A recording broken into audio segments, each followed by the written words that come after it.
మార్చి నెల రిజల్ట్ మంత్గా మారింది. ఎప్పుడు పరీక్షల నెలగా ఉండే మార్చ్ ఈసారి ఫలితాల నెలగా మారింది. టీజీపీఎస్సీలో ఉన్న పెండింగ్ ఫలితాలన్నీ ఈ నెలలోనే వరుసగా విడుదల చేయనుంది. దీంతో ఈసారి మార్చి నెలను నిరుద్యోగులు రిజల్ట్ మంత్గా చూస్తున్నారు.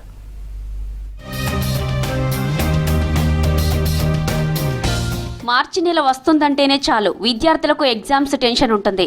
ఏడాది పాటు చదువుకున్న విద్యార్థులు మార్చిలో యాన్యువల్ ఎగ్జామ్స్ రాస్తుంటారు. 10th, ఇంటర్, డిగ్రీ ఇలా అన్ని స్టేజ్ల స్టూడెంట్స్కు మార్చి నెలలోనే పరీక్షలు జరుగుతుంటాయి. అయితే విద్యార్థులే కాదు, పేరెంట్స్ కూడా మార్చి మంత్ను పరీక్షల నెలగా చూస్తారు. తమ పిల్లలను పరీక్షలకు సిద్ధం చేయడం, బాగా రాసేలా చూడడమే పనిగా పెట్టుకుంటారు. అయితే ఈసారి మాత్రం మార్చి నెల రిజల్ట్స్ మంత్గా మారింది. టీజీపీఎస్సీలో గ్రూప్స్తో పాటు మరికొన్ని ఫలితాలు చాలా రోజులుగా పెండింగ్లో ఉన్నాయి. కోర్టు కేసులు వివిధ కారణాలతో ఆలస్యమయ్యాయి. అయితే అవన్నీ అవరోధాలను అధిగమించి టీజీపీఎస్సీ ఈ నెలలోనే పెండింగ్లో ఉన్న రిజల్ట్స్ను రిలీజ్ చేయడానికి డేట్స్ ప్రకటించింది. దీంతో మార్చి నెల నిరుద్యోగులకు రిజల్ట్ మంత్గా మారింది. రేపు గ్రూప్ 1, 11న గ్రూప్ 2, 14న గ్రూప్ 3 ఫలితాలను విడుదల చేయనుంది.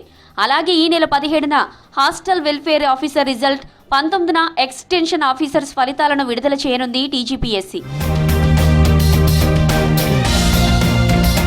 15 ఏళ్ల తర్వాత గ్రూప్ 1 భర్తీ జరగబోతుంది. ఉమ్మడి రాష్ట్రంలో 2011లో వేసిన గ్రూప్ 1 తర్వాత 2022లో గత ప్రభుత్వం నోటిఫికేషన్ వేసిన పేపర్ లీక్ ఒకసారి, బయోమెట్రిక్ విధానం లేక మరోసారి ప్రిలిమ్స్ జరిగి రద్దయింది. రాష్ట్రంలో కాంగ్రెస్ ప్రభుత్వం వచ్చిన తర్వాత ఉద్యోగాల సంఖ్యను పెంచి రీ నోటిఫికేషన్ 2024లో ఇచ్చారు.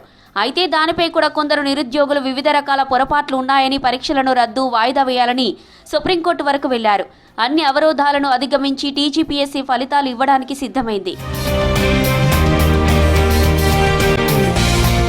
గ్రూప్ 2, గ్రూప్ 3 నోటిఫికేషన్లు కూడా 2022లోనే వచ్చాయి. కానీ పేపర్ లీక్ కారణంగా ఒకసారి, పలు కారణాలతో మరోసారి వాయిదా పడ్డాయి. గతేడాది నవంబర్లో గ్రూప్ 3, డిసెంబర్లో గ్రూప్ 2 పరీక్షలు జరిగాయి.